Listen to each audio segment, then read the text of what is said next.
Yes, students, in this video we are going to see about Diffie-Hellman key exchange.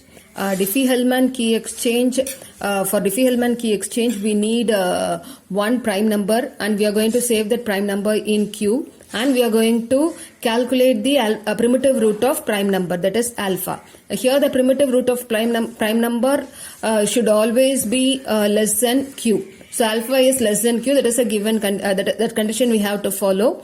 And here in Diffie-Hellman key exchange, what is the main purpose of Diffie-Hellman key exchanges? Each user, this is also going to follow the public key encryption technique, and both the user is going to derive the same secret key. So here two users will be there, user A and user B, and user A will have both private key and public key. Private key of user A is XA and public key of user A is YA.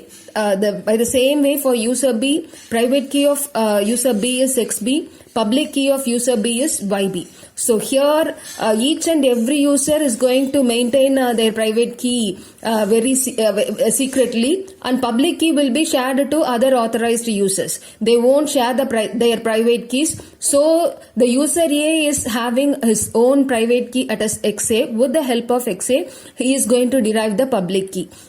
So formula for deriving the public key in user A is YA equal to alpha power XA mod Q, and the formula for deriving user B public key is YB equal to alpha power XB mod Q. Now both the user have to generate the shared secret key. Both of them are going to derive the shared secret key, that is key K.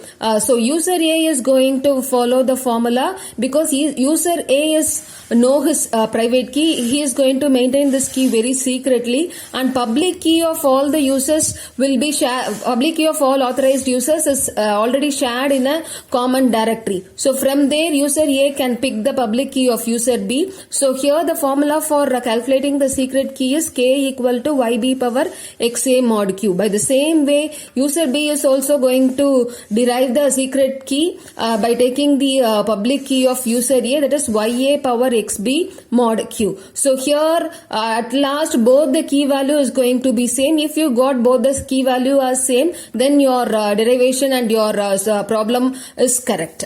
Now we are going for one numerical problem for Diffie-Hellman key exchange. So here according to the given problem, so the given value is one prime number, that is Q equal to 353, and primitive root is also given. Primitive root is always less than 353. We have selected the primitive root as alpha equal to 3, and private key of user A and private key of user B is also given. Private key of user A is 97 and private key of user B is 233.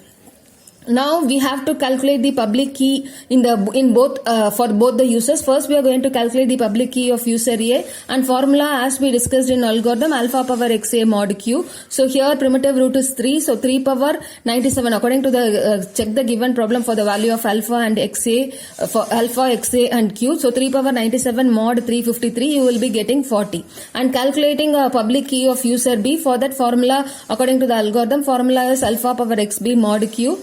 If you are substituting the value in each and every element, 3 power 233 mod 353, you will be getting 248. So now we have derived the public key of user A as 40 and public key of user B as 248. Now we have to calculate the secret key at both user side A and B. So the formula is already given in the algorithm. If you substituting that value according to that formula, at the user A you will be getting K equal to 160, and at the user B it's a different formula, and if you are going to substitute all the values in the formula to user B, then there you have to substitute for 40 power 233 mod 353. There also you will be getting key value as 160. So here both at the user side A and B we are getting the same key value. So now hereafter both the users are going to communicate with the shared secret key, that K equal to 160.